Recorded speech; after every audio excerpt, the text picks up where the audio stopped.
Catherine, Alden bumuo ng mas malalim na pagkakaibigan sa Hello Love Again.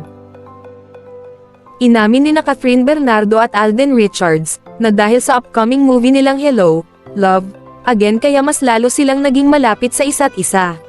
Kumpara noong 2019 sa Hello, Love, Goodbye, ngayon daw sa Hello, Love, Again ay mas nakilala pa nilang dalawa ang bawat isa.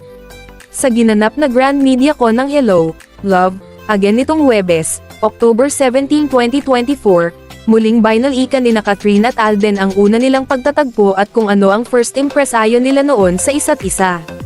Pagbabahagi ni Alden, nagkikita na rin kami noon ni Kat sa mga events, and we just say hi and hello or just wave and beso lang, parang ganun lang.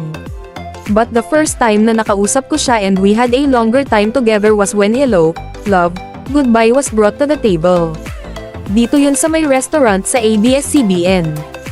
Ang first impression ko sa kanya is sobrang ganya kasama. No effort na kailangan may gawin ka to be friends with her. As we did Hello, Love, Goodbye, medyo iba lang ang setup noon. And so we also got the time to talk to each other during the promotion.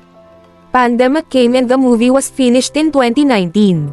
So, nakilala ko na siya and we had a deeper understanding with each other.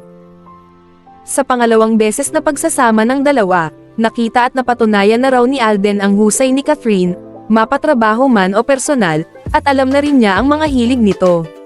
Aniya, isa sa magandang qualities ni Kat is alam niya ang mga bagay na seseryosohin niya at mga bagay na light lang.